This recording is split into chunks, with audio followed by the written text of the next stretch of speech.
प्रताप चित्तौड़ के एक साधारण राजपूत का बालक था। उसे गाना बजाना बहुत पसंद था।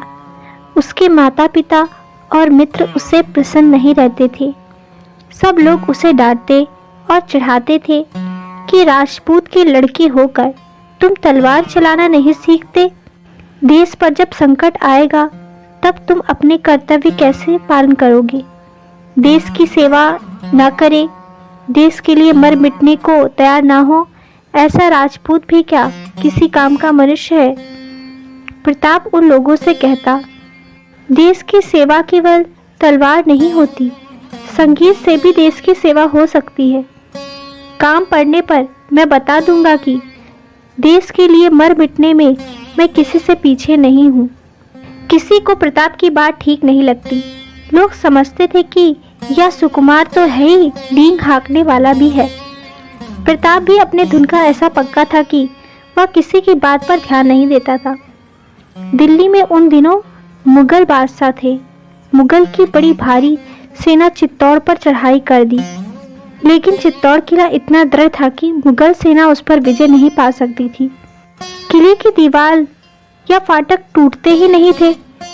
बार बार मुगल सेना को किले के भीतर के राजपूत वीरों के बाड़ों की मार खाकर पीछे लौटना पड़ता था। चित्तौड़ में जो सूरवीर राजपूत थे वे महाराणा की सेना में भर्ती हो गए, लेकिन प्रताप एक तो बालक था और दूसरे उसे अस्त्र शस्त्र चलाना भी नहीं आता था।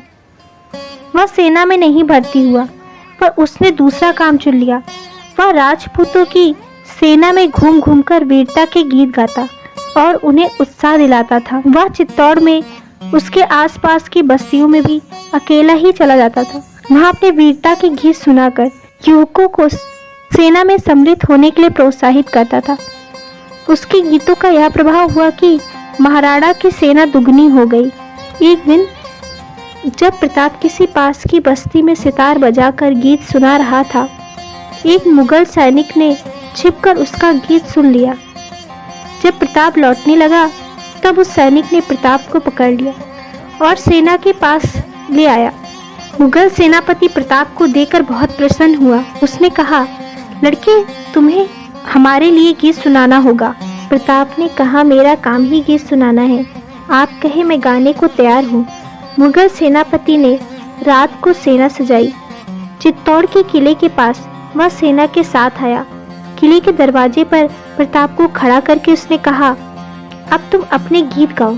मुगल सेनापति ने सोचा था कि प्रताप के गीत सुनकर किले के भीतर के लोग समझेंगे कि उनकी सहायता के लिए कोई दूसरी राजपूत सेना आई है।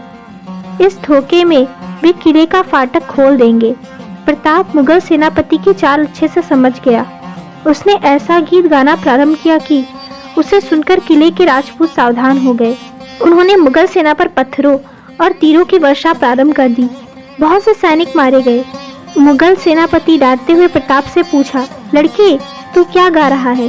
प्रताप ने बड़ी निर्भयता से कहा, मैं गीत में अपने वीरों से कह रहा हूँ कि शत्रु द्वार पर खड़ा है, सो मत, धोखे में मत आओ, किला मत खोलो, पत्थर मारो पत्थर।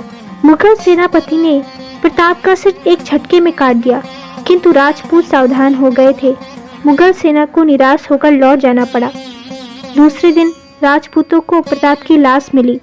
देश पर प्राण देने वाला उस वीर बालक की देह को स्वयं महाराणा ने अपने हाथों से चिता पे रखा।